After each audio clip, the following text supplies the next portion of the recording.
বিয়ের ব্লগ, দিল্লির ব্লগ এটা শুরু করার আগে তোমাদের সাথে কয়েকটা কথা শেয়ার করতে চাই একটুখানি 2 মিনিট নিয়ে। আমি আজকে সকাল সকাল উঠে ব্লগটা এডিট করার আগে কিছু কমেন্টস পড়ছিলাম, তো ভাবলাম আমরা সবকটা কমেন্টসে রিপ্লাই দিই, তো এগুলো কেন বাদ দেবো। তো তোমরা ঠিকই ধরেছো, আমার সাথে আরেকজন ছিল, আমার একটা বন্ধু ছিল যাকে আমি ছোটোবেলা থেকে চিনি। আমি, গুড়িয়া আর সে প্রীতম, আমরা তিনজনের ছোটোবেলা থেকে ক্লাস 7-8 থেকে খুব ভালো বন্ধু। আর এত ভালো করে চিনি যে এখন এত বছর পর আমি যখন অলমোস্ট চাকরি করছি, সব করছি, তো একটা কমফোর্টেবল জোন ক্রিয়েট হয়ে গেছে। তো তোমরা অনেকে অনেক কিছু কমেন্ট করছো। তো বেসিক্যালি ব্লগে না আসার কারণ হচ্ছে কেন কি সেই ব্লগে আসতে অতটা কমফোর্টেবল না। আর এটা তোমাদের থেকে ভালো কে বুঝ, আমরা সবাই ইউটিউবার্স না, আমরা সবাই ওরকম, কেউ ভিউয়ার্স, কেউ ব্লগ বানায়, কেউ কন্টেন্ট ক্রিয়েট করে, কেউ খালি অডিয়েন্স, কেউ দেখে। তো ওই জিনিসটাকে রেসপেক্ট করে আমি চেষ্টা করি যে ঠিক আছে, যে যেটাই কমফোর্টেবল না সেটাই করবো না। আর প্লাস তোমরা বিয়ের ব্লগেও দেখে থাকবে, তো আমরা দুজন এখান থেকে ব্যাঙ্গালোর থেকে গেছিলাম, আরও কয়েকজন দিল্লিতেই যারা থাকে। আমার আরেকজন কলিগ ছিল বেদিকা বলে, আমাদের কলিগ আর কি। আমরা অ্যাকচুয়ালি সেম টিমে, যাদের বিয়ে ছিল তারা HSBC-তে আর আমরা সবাই HSBC-তেই। তো আরও বাকি আমাদের যে টিম মেম্বার্স তারা আসতে পারেনি, বিকজ দিল্লি একটা ডেস্টিনেশন ওয়েডিং হয়ে গেল, তো সবার পক্ষে সম্ভব না। তো আমরা খুবই ক্লোজ অ্যাকচুয়ালি, আমি আর প্রীতম, যার কথা তোমরা কমেন্টে লিখে থাকছো, আমরা খুবই ক্লোজ। কেন কি চন্দ্রা যার বিয়ে ছিল সে মানে ক্রিকেট খেলে, আড্ডা মারে, ওরা পাশাপাশি থাকে, প্রীতম আর চন্দ্রা পাশাপাশি থাকে বলে ওরা খুব ভালো ক্লোজ ফ্রেন্ডস হয়ে গেছে। প্লাস আমি, নিশা, আমরা তো সবাই কলিগ। আর আমার গণেশ পুজো যখন হয় বাড়িতে ওরা আসে, সব হয়। তো এইসব করতে করতে অফিসের থেকে বিয়ন্ড গিয়েও আরও একটা ভালো রিলেশনশিপ ক্রিয়েট হয়ে গেছে। তো ভাবলাম যখন আমরা ফ্রি আছি তো চলেই যাই, আর একটু দিল্লিটাও ঘোরার ছিল, তো এই প্ল্যানটাকে আর ক্যান্সেল করিনি। তো এটা হলো বিয়ের ব্যাপার। আর মোরওভার আরেকটা, তাকে ব্লগে আনার কথা একটা তো বললাম যে সে কমফোর্টেবল না। আরেকটা জিনিস হলো, আগেও দিদি জিজুর ব্লগে মানে জিনিসটা ছিল যে দেখাবো, সে ব্লগে আসবে, ক্যামেরায় আসবে, বাট অনেকজন অনেক কিছু কমেন্ট করতে শুরু করে খাওয়া দাওয়া নিয়ে, এই নিয়ে সেই নিয়ে। তো তখন আমি নিজের পার্সোনালি ডিসাইড করলাম যে যতক্ষণ না প্রপার সেই কমফোর্টেবল হচ্ছে বা আমরা প্রপার কিছু ইন্ট্রোডাকশন করছি। আমার বাড়িতেও এসছে, তোমরা হয়তো আগে দেখেছো, মা বাপি তাকে একটু আধটু ইন্ট্রোডিউস করিয়েছে। ফ্রেন্ডসরা তো বাড়িতে এসেই থাকে, রাইট? আবার আরও ফ্রেন্ডসরা বাড়িতে আসে।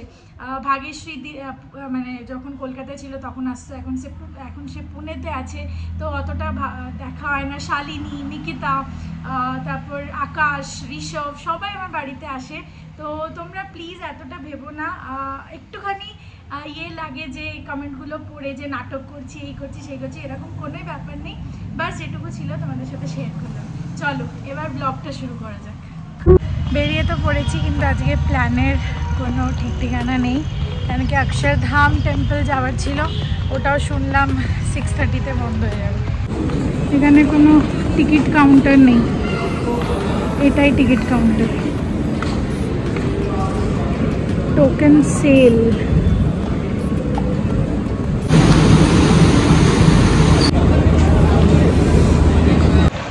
রাজীব চক স্টেশনের আগে যেই কটা স্টেশন এলো সব কটা মানে খালি খালি ছোট স্টেশন। যেই কনট প্যালেসের জন্য রাজীব চক এলাম, সেই প্রচুর ভিড়, প্রচুর লোক, প্রচুর দোকান।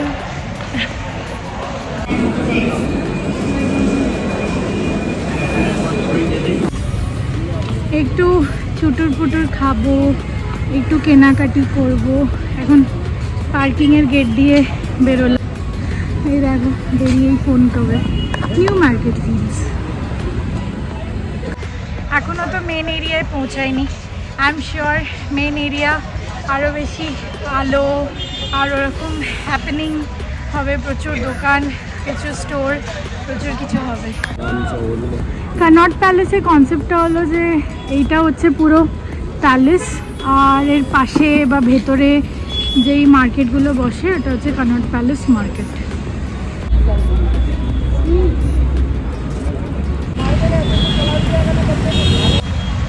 এবার আমার রিয়েল গরম লাগতে শুরু হয়েছে, ঘাম হচ্ছে বারবার। আর প্রবলেমটা হচ্ছে আমার অয়েলি স্কিন, তো খালি চশমা এরমভাবে নেমে যাচ্ছে। যাই হোক, অভিষেক আসছে, অলমোস্ট ওই দিক থেকে ক্রস করছে, এলে তোমাদের সাথে দেখা করাচ্ছি। আর আমি ফুচকার সামনে দাঁড়িয়ে আছি, ও এলে আমরা ফুচকা খাবো। ये finally I met Abhishek. Market में आने वाले वीडियो। ये किस चीज का काम है? ये कच का काम, कच का बनाते हैं। क्या फीडबैक दे रहा है भाई?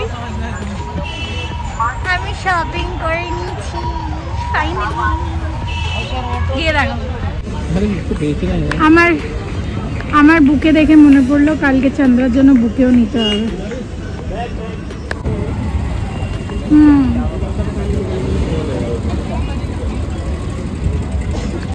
রেস্টুরেন্টে ঢুকে গেছি।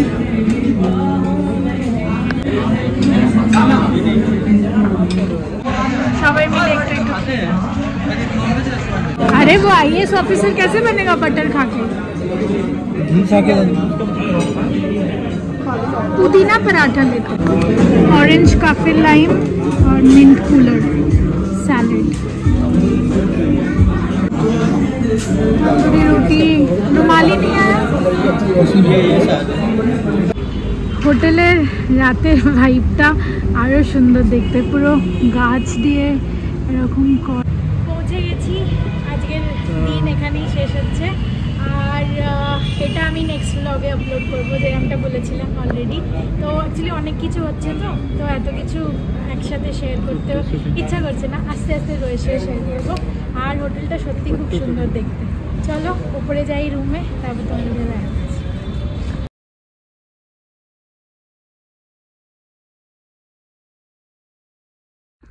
তো আমি জাস্ট ফ্রেশ হয়ে এলাম আজকের সব থকান বার করার জন্য। তারপর এগুলো লাগাবো, এগুলো মাখবো, তারপর একটুখানি ব্লগ এডিট করে আজকের জন্য শুয়ে পড়বো। তারপর কালকের প্ল্যান হচ্ছে সরোজিনী নগর। আর আজকে ড্রেসগুলো কুর্তিগুলো এত সুন্দর ফিটিং হয়েছে। আমি প্রথমে বলেছিলাম আজকে যদি ফিটিং না হয় কালকে আমি সরোজিনী নগর যাবো না, কেন কি ওখানে গিয়ে অনেক কিছু কিনবো, বুঝতে পারবো না কোন সাইজ নেবো, ফিট হবে কি না। বাট এত সুন্দর ফিট হয়েছে, এবার তো যেতে ইচ্ছা করছে, তো কালকে তাড়াতাড়ি যাবো। চলো আজকে আমি ঘুমিয়ে পড়ছি। তো আবার আজকের জন্য গুড নাইট, শুভরাত্রি, জয় গুরু, ওম সাইরাম অ্যান্ড জয় হিন্দ, জয় ভারত। এই আমের সিজনে আমের আচার আর আম সত্ত্ব এই করতে করতে ইয়ে হবে। যাই হোক অভি গেছে আবার 2 কিলো আম আনতে, আবার আচার করতে, তবে না আনলেও হতো, কিন্তু আবার একে ওকে দিতে দিতে আচার শেষই হয়ে যাবে। ভালো লাগে আচারটা করলে, সবাইকে একটুখানি দিতে, সবাই বলে সৌমিকে দেবো, একটু ওকে দেবো, তাকে দেবো, সব দিতে দিতে মোটামুটি উঠে যাবে। আগের বছরে কিছুটা আচার রয়েছে এখনো, ওটাই খেয়ে উঠতে পারিনি। সব মিলিয়ে ঝুলিয়ে 2 কিলো আর আনতে বললাম, দেখা যাক কি হয়, কি করি, করতে তো হবেই, তা নাহলে কাঁচা আমের আমসত্ব করে নেবো। যা আচার আর না করলে কতই বা আচার করবো, ভুল করলাম। আবার তো আমসত্ব মানে পাকা মুখলেই আমসত্ব করতে হবে, তো আমসত্বটা বেশি দরকার। ওরা শুধুও খাওয়া যায়, দুধ দিয়ে ভাত দিয়ে বা রুটি দিয়ে খাওয়া যায়। চলো মোটামুটি আমার যে রান্না শেষ, খুব বেশি রান্না করিনি, হালকাই রান্না করেছি, ব্যাস। এই যে খুব সুন্দর হচ্ছে উত্তপম।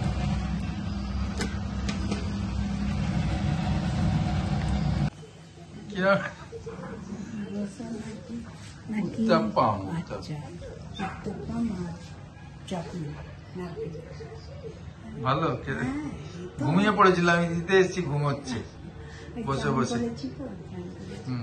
খেয়ে নাও। আচারগুলো যে কড়াইটা খালি করে নিলাম, এই 2 ডাব্বা, এই 1 ডাব্বা আর এই 1 শিশি হয়েছে। 3 কিলো আমের হয়েছে, সব ভরা প্রত্যেকটা। এটা একটু খালি রেখেছি, কেন কি এটা নালে মানে এটা ঢুকে যাবে তো, আটকে যাবে। ওপরে একটুখানি খালি পড়েই গেছে। তাহলে চলো, এটা হলো। আগের বছরের আচারও আছে, আবার গেছে অভি আম আনতে। গুড মর্নিং সবাইকে। আজকে ডাইরেক্ট দেখা হচ্ছে ব্রেকফাস্ট টেবিলে। বিশাল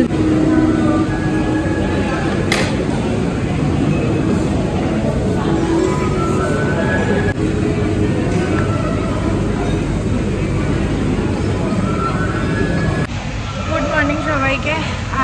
পুরো বেসমেন্টটা জুড়ে ব্রেকফাস্টের ইয়ে আছে, আর বুঝতে পারিনি যে এত এতটা বড় জায়গা।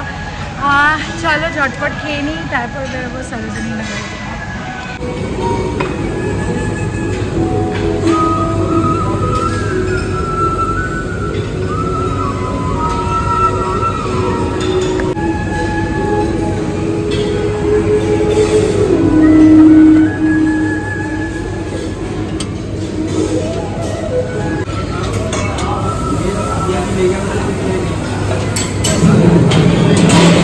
আজকে এত ব্রেকফাস্ট মেনু দেখে মনে হচ্ছে শিওর লেট হবে। খেতে খেতেই তো আধ ঘন্টা 40 মিনিট লেগে যাবে। রেডি হয়ে বেরিয়ে গেলাম, যাচ্ছি সরোজিনী নগর। আর আজ প্রচুর প্রচুর প্রচুর গরম।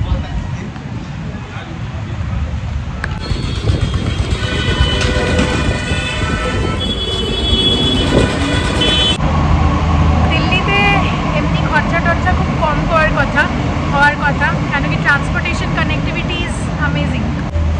গাজিয়াবাদ থেকে দিল্লির দিকে অনেক সময় অটো যেতে চায় না, কেন কি পারমিটার ওইসবের ব্যাপার আছে। তো তার জন্য সব থেকে বেস্ট কানেক্টিভিটি হচ্ছে মেট্রো। আর কত নিল? 80 টাকা করে টিকিট নিল, যদিও লম্বা জার্নি অনেকটা, 1 ঘন্টা গাজিয়াবাদ থেকে সরোজিনী নগরের স্টেশন। এখানে মনে হচ্ছে প্রচুর ভিড় হয়, অটোমেটেড গেটস পুরো খুলে যাবে, দেখুন।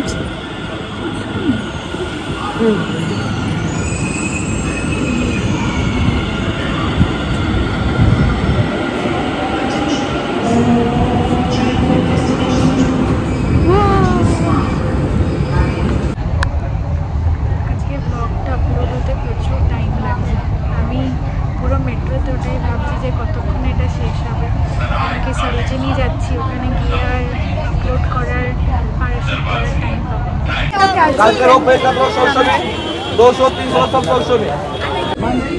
সুন্দর সুন্দর কুর্তি কালেকশন আছে এখানে। দেখো এরকম সেট দেখছি, কিন্তু একটু দেখে নিতে হবে এগুলো, কেন কি দেখতে ভালো লাগছে, বাট আস্তে আস্তে পরতে পরতে প্যান্টের রং ছুটতে থাকবে, তো এগুলো একটু দেখে নিতে হবে।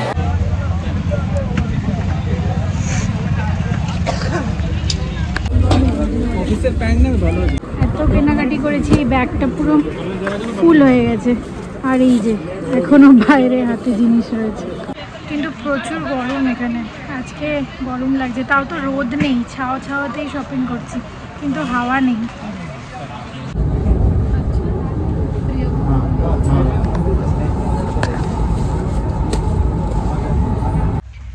এসে গেছি আর রুমে ঢুকছি।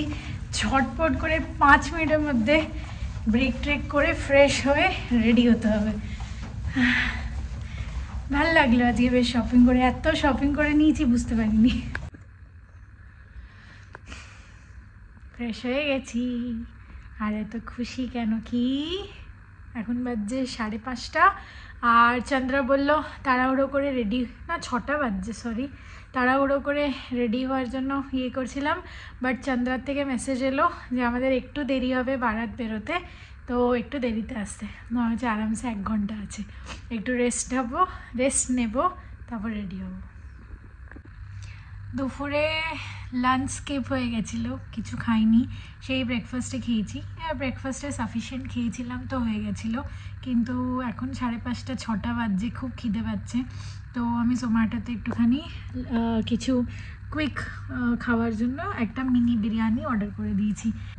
তাছাড়া হোটেলেরও নিজস্ব মেনু আছে, ইন্ডিয়ান মিল, বিরিয়ানি মিল, চাইনিজ মিল, ইটালিয়ান মিল, আর সব কিছু 1699-এ পাওয়া যাবে মনে হয়। আর কি কি কিনেছি সেটাও দেখাতে ইচ্ছা করছে, তো আমি দেখি 5 মিনিট একটু বসি, তারপর যদি পারি তাহলে উঠে দেখাবো যখন খাবার আনতে যাবো। যতটা দিয়েছিল তার থেকে একটুখানি কমই নিলে তাড়াতাড়ি খেয়ে তারপর রেডি হয়ে যায়। এই যে এখন রেডি হওয়ার পালা, আমার সায়াটাও সেম কালার ম্যাচ করে গেছে। আর এই যে প্রত্যেকটা জিনিস, এটা হচ্ছে আমার আই শ্যাডো, মেকআপ, এখানে সেফটি পিন, এইটা হার, এটা তোমাদেরকে দেখাইনি, এটা দেখাবো। এগুলো সব লিপস্টিক, আইলাইনার, কাজল নিয়ে তো এসছি প্রচুর জিনিস। ইতনা সামান তো कोई दुश्मन भी नहीं लाता है। হাম তো কলিগ হ্যাঁ। যাই হোক, এটা আমার মার্সের ফাউন্ডেশন, যেটা আমি ইউজ করে থাকি। আর আমি সিসি ক্রিমও ক্যারি করি অলওয়েজ সব জায়গায়। আর আরেকটা অল্টারনেট ফাউন্ডেশন, সেটা হচ্ছে ম্যাট প্লাস পোরলেস। কোনটা লাগাবো এখনও জানি না, যেহেতু এতে SPF আছে। এটা মোস্টলি বাইরে গেলে প্রেফারেবল, এখন তো সন্ধেবেলা, তাই মোস্ট প্রবলি এটাই লাগাবো। আর এটা হেয়ার সিরাম, বিউটি ব্লেন্ডার, আর আরও হেনা তেনা, ওইটা হাতের জিনিসপত্র। আর এটা 3-4 রকমের লিপস্টিক, আর এটা কনসিলার। ব্যাস, দিস ইজ অল।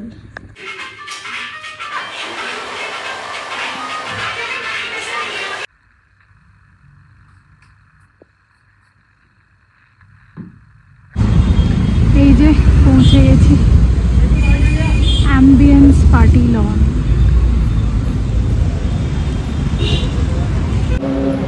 পৌঁছে গেছি,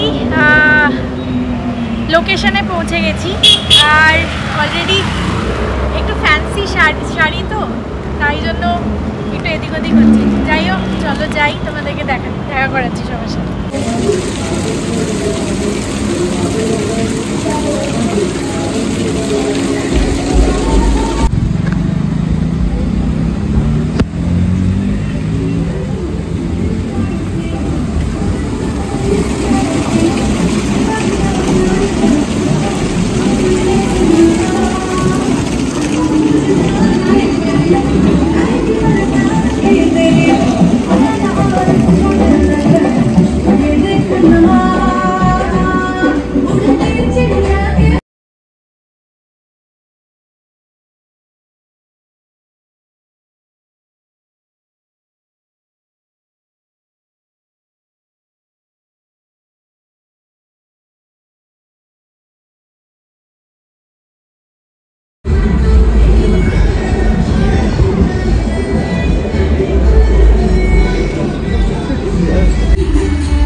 বিশাল বড় জায়গা, বিশাল বড়, আর এত সুন্দর দেখতে লাগছে। কন্টিনিউয়াস গান চলছে, তাই বলতে পারছি না, বাট এত সুন্দর, এত বড় জায়গা। আর আমি কোনোদিন এত ফ্যান্সি খাবার জায়গা দেখিনি, মানে জাস্ট আলাদাই ওয়ার্ল্ড। খুব সুন্দর লাগছে, খুব বেশি সুন্দর লাগছে। আমি এখন নিশাকে খুঁজছি। চন্দ্র এখনো বারাত নিয়ে আসেনি, বারাত is late.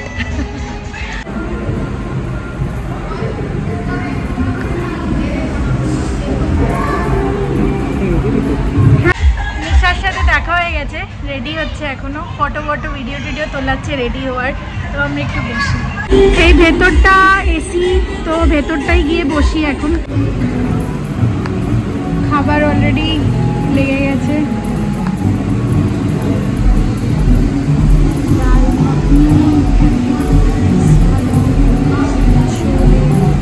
Curry pakora, fried rice, veg manchurian, veg chop suey.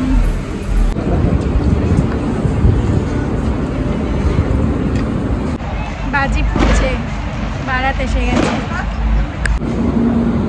বাইরে সব রকমের স্টার্টার আছে, ওইগুলো সব স্টার্টার। ভেতরে প্রপার মেন কোর্স, আর বাইরে খালি স্টার্টার আছে।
এদিকে নিশার সব বোনগুলো দাঁড়িয়েছিল যে দুলহার স্বাগত করবে, আর এদের এখানে রিবাজ আছে রিবন কেটে দুলহা ঢুকবে।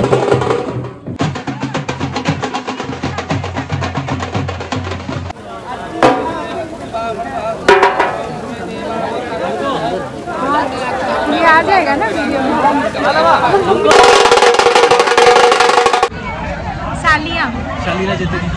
শালিরা এখনো যেতে দিচ্ছে না ভেতরে, সবকটা চেহেল ফ্যামিলির সালিয়া, আর প্রকাশ ফ্যামিলিকে যেতে দিচ্ছে না ভেতরে।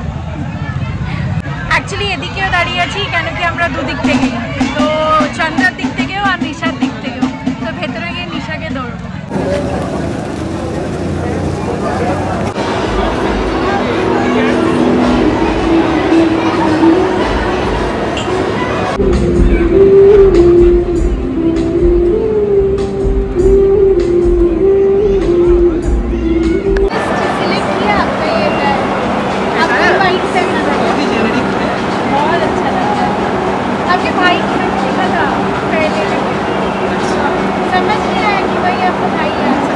এখনো নিশার জন্য ওয়েট করছি, চন্দ্রার সাথেই গল্প করছিলাম।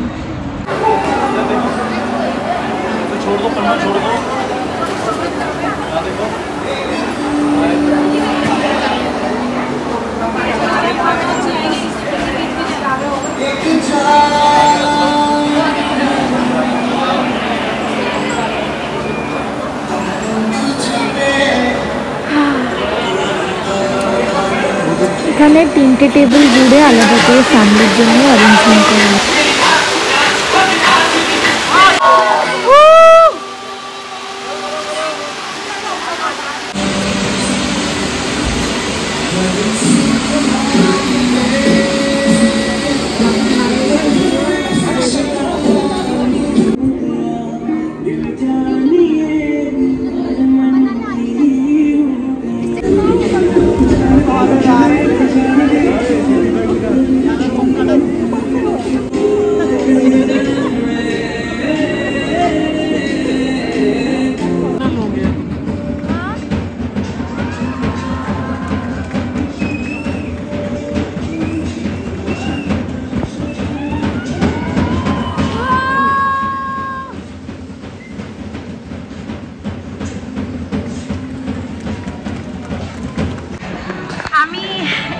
দুজনকে দেখে খুব ইমোশনাল হয়ে গেছি, আর এত সুন্দর লাগছে।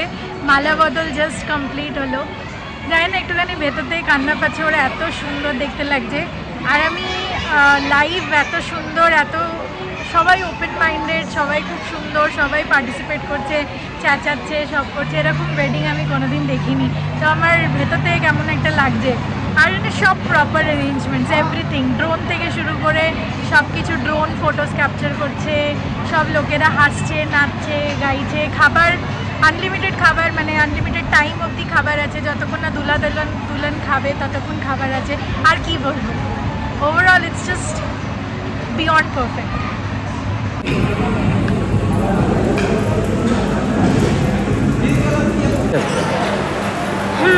অলরেডি খাওয়া হয়ে গেছে আর পেট পুরো ভরে গেছে। আমি জানি না, বেশি খাবার দেখলে আমি খেতে পারি না, আর ঘরে থাকলে প্রত্যেক আধ ঘন্টায় খিদে পায়। তো এখন দেখো এইটুকুনি মিষ্টি নিয়ে এসেছি।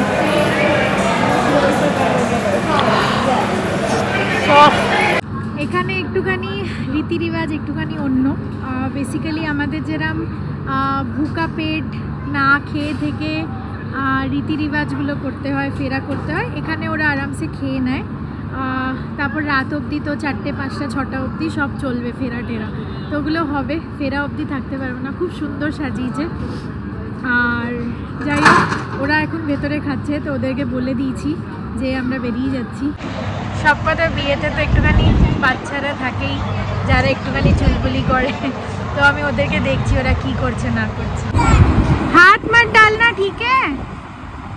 একটু দেরি হয়ে গেছে, বাট হোটেল কাছেই, তো অসুবিধা নেই। ক্যাব বুক করবো, ক্যাব বুক করে চলে যাবো।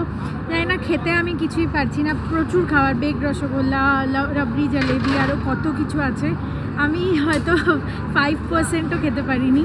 তো যাই হোক, কোনো অসুবিধা নেই। আমি একটুখানি ইমোশনাল হয়ে গেছি, যেটা বলছিলাম। খুব ভালো লাগছে বিয়েটা অ্যাটেন্ড করে, ভাগ্যিস এলাম। আর টিমের কেউ আসতে পারেনি, বাট ওদেরকে কন্টিনিউয়াস ছবি পাঠাচ্ছিলাম, ভিডিও পাঠাচ্ছিলাম আর গল্প করছিলাম, এসব চলছিল। চলো আমি যাই, আমার পুরো কাজলও পুরো ইয়ে হয়ে গেছে, এবার বাড়ি যাওয়ার সময়। কিরমভাবে মিষ্টি দিয়েছে মনে হচ্ছে আমি এখন এই মিষ্টি খাবো। এটা রিঙ্কু পাঠিয়েছে, কালকে ওর মেয়ের জন্মদিন ছিল, কেক আর মিষ্টি পাঠিয়েছে।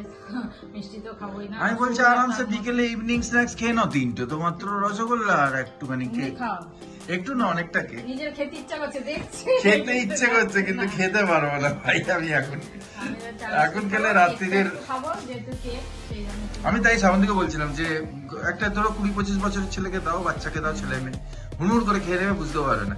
এইটা সব বয়সের সঙ্গে সঙ্গে হয়, মানে ধীরে ধীরে এক্সপিরিয়েন্স হচ্ছে এইগুলো। রসগোল্লা খুব একটা মানে ইয়ে লাগে না, কেন লাগে না? মিষ্টি হলে তাও ভালো। ভালো রসগোল্লা হবে, স্পঞ্জের রসগোল্লা গুলো তুমি টপাটপ 10-12টা খেয়ে নেবে। আগে আমরা খেতাম না, আগে ওখানে ল্যাংচাওয়ালা কি জায়গা ছিল এটা তাড়াতাড়ি বলো। ল্যাংচা মহল, শক্তিগড়। এবার হ্যাঁ শক্তিগড়। চলো, হ্যাঁ তোমরা অনেকে লিখেছো যে বোলপুরে গেলে না। এবারে হ্যাঁ বোলপুরে গেলাম না, তার কারণ হচ্ছে অ্যাকচুয়ালি দিদিকে সেই জিনিসটা এখনো আমি করতে পারি না যে দিদি নেই। আর যাই বটে গেলবারে গেছি, জবরদস্তি গেছি, কিন্তু মন করে না দিদির ইয়েতে গিয়ে খাবো, ওই জিনিসটা আসেই না। খাওয়া তো না প্রেজেন্স, এখন তো আর কিছু না, এখন ওই শ্রদ্ধাঞ্জলি জানানো আর গিয়ে খাওয়া, মানে দিদির ইয়ে হিসাবে বার্ষিকী হিসাবে যে খাবো সেই জিনিসটা মনে আসে না, ভালো লাগে। অন্য সময় গিয়ে খেলাম সেটা আলাদা কথা, সেই জন্য আর মন করে না, হয়তো আর যাবো না যতদূর ইয়ে, কারণ কি আর আমার একদম সত্যি আর ভালো লাগবে না। মানে তাই জন্য আমি দিদির কোনো ফটো রাখি না বা কোনো কিছু রাখি না, কেন আমি ইয়ে করতে পারি না, মনে হয় যেন দিদি এখনো আছে, এটা কি হচ্ছে এটা মনে হয়, সেই জন্য যাই না। আস্তে আস্তে হয়তো আমি আর যাবো না, মানে এই সময় যাবো না দিদির কাজে বার্ষিকী। চলো চাটা খাই, চা বিস্কুট।